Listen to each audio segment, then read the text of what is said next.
Targa, your blue Zerg player. In the bottom right corner, it's going to be NaNiwa. You spoiled your own intro, Tim. The red Protoss player. I don't know how many people have managed to do that. Spoiled my own intro. Yeah, you were like, in the top left, Targa is going to be. Oh, I spoiled my own intro. I thought that's what you laughed at. No, You started chuckling right after. I said they were right. I was chuckling at them being right. So maybe I did spoil it. Now. I say dumb stuff all the time, and I don't remember any of it. So sorry if I said some. No, it was kind of cool to the viewers. I don't know that many of us have seen that. It was like a cool little. It was like an eclipse, man. You're like welcome. A lunar eclipse. Yeah, it's that probably no not that rare, but it's a pretty meteor rare. shower. It's something that happens every few months. Well, bottom right corner, NaNiwa, he is going for that pylon on the low ground here, so we don't have a weird build like we saw in game number 3 that we completely missed out on because I'm a bad observer. And with that being said, Targa, of course, should be going for the standard, of course, 15 pull into 15 hatchery. Yeah, it is going to be Ohana for the starting map, which let's just say it's a little helpful for NaNiwa. First map, you from there have to go to your second map, and that is always going to be chosen by the loser. So if you have an extremely, just to outline this, if maybe you're not too familiar with tournament structure with Starcraft, if you have a very imbalanced map for the first game, and that player wins, then they will automatically, no matter what, if it goes to game 3, they will have the choice in game 3. So it's really, really nice for NaNiwa in this situation. It's not overwhelmingly, as we were saying, it's really just a Mortal Sentry all in, and if Targa has a good way to deal with this, then that is what makes this map quote-unquote imbalanced. I actually really like this map in late game for Zerg players. There's really only 2 locations that you need to build spine crawlers, and that makes it really, really nice when you're on 4 base.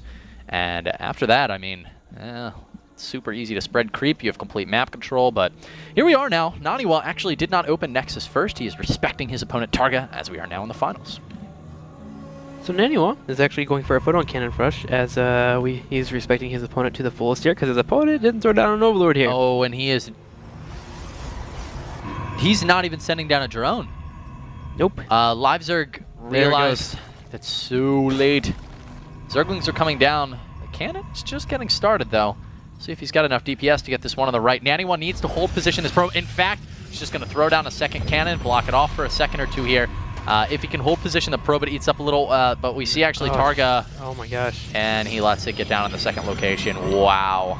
2 things. One, putting that photon cannon there. We're going to see a lot of this on ladder. Yeah, it delays the pylon taking damage if we did have Targa go ahead and invest in trying to kill that off. But no, we wound up chasing the Probit instead. And NaNiwa 1 step ahead of him, got that little bit of a wall off down there, and now this photon cannon is up. Yep. This hatchery should get canceled because he went ahead and started photon cannon once again. Yep, and the cannon protects the cannon. Look at the timing of this cannon. Yep. It won't wrap up until the hatchery is completed, which is huge. Now NaNiwa sees the hatchery isn't canceled, so he can let the second cannon finish. Well, Queen's coming straight in here, and the Queen's actually going to start taking away the photon cannon. Nice positioning here, actually. A little, but as the Zerglings come in, the cannon is actually going to be able to hit the Zerglings. Kill him off right away. The Queen, though, should be able to finish off that photon cannon. Just barely. She is going to take a decent amount of damage. The second Queen, there we go. He does pull it back. Another Queen has been popped up. Spine Crawler on the way, as well as hatchery just getting pelted upon. A third hatchery has been thrown up behind this. We do have the Nexus on the way as well, and we're getting another wall up at the natural. But this hatchery is getting very low on HP. You need about 12 leans to kill off a photon cannon pretty cost efficiently. I mean, with the Queens here, it helps out, but there's no way he's going to be able to stop this hatchery from dying. That was the thing, because he has to go through a pylon and then get to the cannon. There it goes, hatchery going to fall. He did get a Queen out, so he's going to put the Spine Crawler down as well. It's going to be able to help finish up these pylons, but the damage has been done overall. He loses the Queen, actually. Just had to pull back the Queen. A small mistake for Targa. Seeming to be a bit on the flustered side here. +1 has been queued up as well. And now he has a wall off available. And it looks like from here, now he's going to go find this third. And notice how he's coming to this third over here in the bottom left corner, because that's normally where it would be put at if his opponent double expanded. But he hasn't double expanded quite yet. Looking in the top right corner, though, we do have a Spine Crawler walking its way down. And we do have the expansion happening down the natural right away. So from here, Targa's in a bit of a... I guess, what would be the word that I'm looking for? He's pretty far behind. Yeah. He's hurting. He's in a disadvantage. Yeah, that's the word I was looking for. So, Lang's now moving forward straight to the natural. I'm getting good at predicting your mind, Tim, but you have to give me a second or two. Yeah, one day I'll let you get a couple of seconds. Seconds are valuable, man. Time is money. Well, looks like Lings are running on in, and with the photon can there, and the Zealot there. He's gonna hold it off. NaNiwa's in a great position right now. I mean, he just killed an expansion. And his Stargate is barely late at all. It's 60 seconds late. Targa's definitely more behind than that on his build. And I mean, the reason we just say it's late is it's pretty common you open Stargate and then you drop 2 gases behind it. Your Stargate typically goes down around 5 550, 540. This one went down right at 7 minutes, so he's really not late at all. Are we going to see his Phoenix play? I love NaNiwa's Phoenix play. Overlord popped in, by the way, guys, but it did not see the Stargate. It only managed to glimpse the lack of gases. He is bringing an Overlord in, though. Gonna try and catch it. And with the Stalker actually pushing across the middle of the map here, he'll be able to grab it pretty nicely. Sentry will, of course, tickle it to death, but it's going to take a while for that tickle to actually kill anybody. I've always felt like I'm getting tickled that I'm going to die. I hate being tickled so much. Yeah. Stalker does retreat as well as a Zealot here. Should be able to turn around and actually engage that if you wanted to. Does, of course, the other day. See the Stargate. What? Your stream, man. They were begging me to interrupt you in the middle of your league game with some tickling. I got so mad, dude. You got really angry. I can't stand tickling, man. I don't know what it is. I blame my parents. They tickled me too much when I was a kid. They loved me too much. You love me too much. Stop it. Third and fourth gases are down for NaNiwa, guys. So he's going to be able to start tech transitioning out of just his Phoenix play. Expect 3, 4 Phoenix. Sometimes you make more than that, but that's pretty... Well, it's 4. 4 is the common number against there, because you want to make sure you have enough to lift the Queen and kill it. That is the number of Phoenix you need to do that. So, by the way, he's going to bring his Phoenix here and lift up, or not lift up, give vision here and be able to warp in a few Zealots. Straight on the high ground. Here comes the Phoenixes right away. There we go. There's the warp in. Immediately we have 3, 4 Zealots in the main of his opponent. How does he have in terms of units? He only has 3 leans in the field. Nothing on the way. 3 low votes have been queued up. The Queens are moving their way on up, but the Zealots are going to come in for a flank right behind it. And here we go. Where are the Zealots? Oh, he's waiting for a second round of warp-ins. This is so sneaky. The Queen's dead. He will be able to get out of here. Will he lose the Phoenix? He does not. Zealots are going to come in now as some additional Zealots are warped in. So here's why that patience was so smart. Whenever you're getting harassed as a Zerg player, you need to treat it as a harass. You need to drone up heavily behind it because you're going to lose drones, and you also need to build a couple of Queens. But you don't build any units. They're not expecting a follow-up ever. And that's why he didn't build anything. He just built drones. He did the right play here. But NaNiwa, knowing the right play for Zerg, just follows up into the attack, going straight into the hatchery, and these Zealots are just doing work overall. Targa is getting worked right now, unfortunately, and it's quite painful to see. Well, and he's got to be hating it as well. He's got to be very happy, though, because he made his lair his natural expansion. If this was, the lair's not done, so the hit points would still be a hatchery, his lair would have just died, he would be screwed in this situation. He lost his main base. It's pretty bad. Yeah. Make no mistake about it. But at least he has lair tech. Well, the Roaches do clean up and come in and clean the Zealots up, but it's worth it. He's killed off the hatchery. He's retained his Phoenixes as well, so he can help hold off any pushes that do come across the middle of the map. Roaches and Lings do start heading straight to his opponent's natural. They actually catch the Stalker and Zealot. A small mistake here from NaNiwa. Those 2 units are actually quite important. Phoenix is going to come in here and try and keep picking up any Queens. This prevents any reinforcements, and Targa actually is going to go ahead and retreat, kill off the pylon, because he can't do much if he loses his Queens. Yeah, he's taking too much damage here. When you make the Spore Crawlers in your mineral line, you have to take your Queen and actually put it in your mineral line. You can sandwich it. Funny thing about units when they're mining, they will travel through other units. So a Queen will not interrupt. Here's another Queen out in the front. It's going to be so easy for NaNiwa to actually come forward and pick up this Queen and kill it. He's still got his 4 Phoenix, so he can do it in just 1 lift. And note how the Queen is out in front right now. It's not sandwiched in between the Spore Crawler and the hatchery like it should be. He's moving it back there now, though, and now it's pretty close. As long as he doesn't bait it forward, NaNiwa may be able to, or maybe unable to take. He's so far forward. But, oh, he doesn't have enough. He does have enough for a lift. Interesting. Yeah, he doesn't want to really engage on that. He sees a Hydralisk in on the way as well. Second Queen did pop out. He saw the actual hatchery breathing, so he didn't know when the second Queen was going to pop out, and that could have prevented him to lose from a couple of Phoenix. Lings and Roaches now popping into the natural. There are Immortal Sentries and Zealots here, so this push is a little bit hard for Targa to actually force. He will start breaking down the rocks, though. Now, it's going to take a while. Just 2,000 HP, just a little bit too much HP, and with the Colossus here as well, these Zerglings are going to start taking some hits. Oh, he's actually going to break down the rocks. He's like, all right, let's do this, man. Let's fight. Those were free Zergling kills. He said, you know what, I'll help you kill the rocks off. Maybe his right-click didn't even notice it, but still, that was pretty funny. Phoenix were seeing if they could get lucky, catch a drone on their way into the main. Actually, now there are a couple. NaNiwa is struggling a little bit at the moment with his multitasking, because, I mean, there's no reason to really give away a free Queen. I think he had another one there, actually. But he's going to manage to get some of these drones. Good. Well, it looks like a small probe will get popped off. If you wanted to go ahead and expand, unfortunately, can't quite do it. With the second Colossus here getting, though, he should be alright. And looking at the Phoenixes again, they're just poking in back and forth, as you mentioned, looking for those drones, just officially sharking, if you will.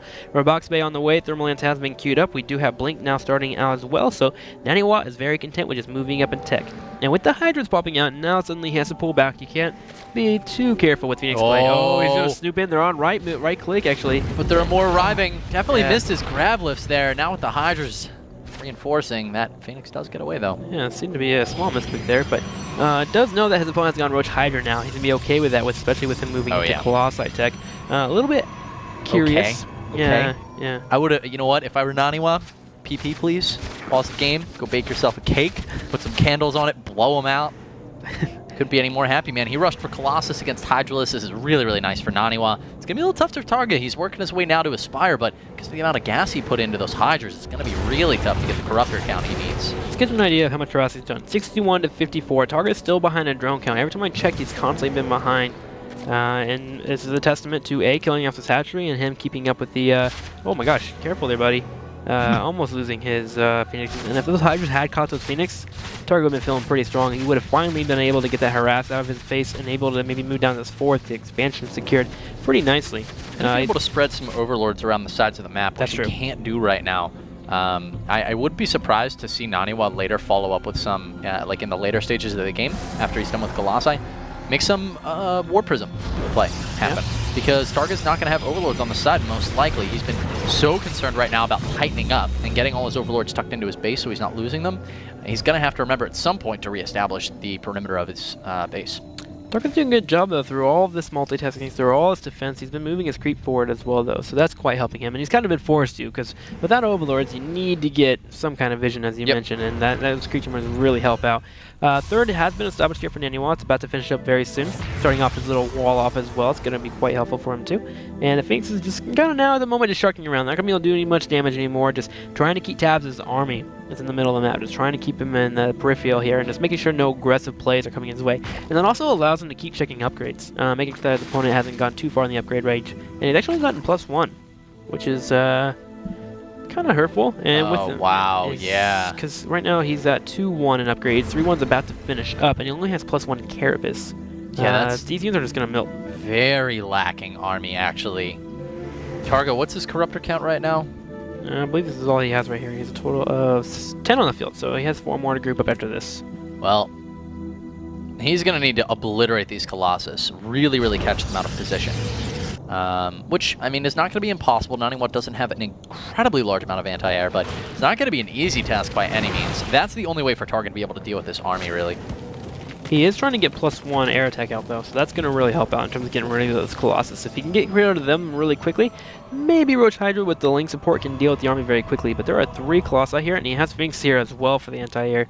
I mean, it's not the best anti-air in their world, but coupled with Stalkers, it's going to help out just a tad bit. Yeah, and it definitely would be nice if it eats some of the Corruptor shots. That would be nice, too, yeah. Nice. It's not as strong meat shield, but it's a good bologna sandwich. It's enough to just take a little bit of damage. And here we go. Moving straight forward, there are force field land in the top left corner. Corruptors will come in right away, pulling up the health bar. You see this Colossi dying so quickly. A second one dying down as well. And the Roaches do get a decent surround. The Stalkers doing their best. Stalkers are actually engaging on the Hydras and Roaches. And it seems like NaNiwa is not really scared whatsoever with the Corruptor count. He just wants to kill the ground army, and at that point, the Corruptors do nothing.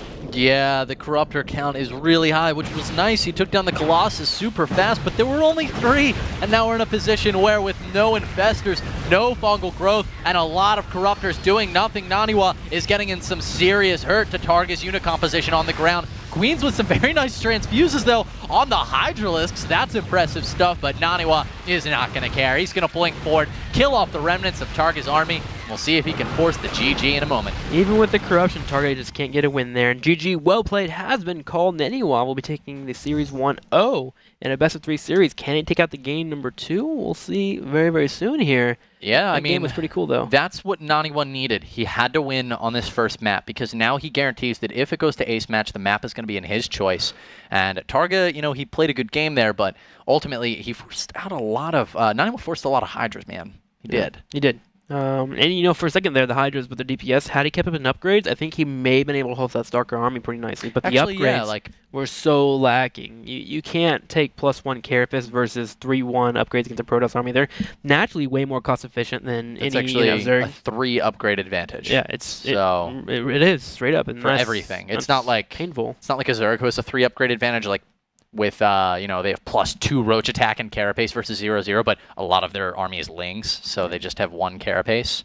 No, that's like NaNiwa's entire army is actually insanely powerful. NaNiwa just took a really strong advantage early game, and like we said, that Phoenix harass came in, and he had the mindset to think, okay, so what do you do as a Zerg player whenever Protoss comes in with the Phoenixes? You just keep joining up, you get Spore Claws up, and you get Queens, and you just defend, because you're going to come out ahead overall. And he knew that, so he followed up with Zealot pressure, because he knew his opponent would be droning, and the Zealots were a huge surprise to Targa, and with that huge surprise, he lost a hatchery and a nice amount of drones, and that just put him way behind. He played pretty well going to the mid and late game. Again, that harass is kind of a pain in the rear to deal with, but losing a hatchery just hurt him way too much. Game number 2, can Targa hold any pressure that might be coming from NaNiwa? We'll find out in the EU qualifiers for IPL 6. Game 2.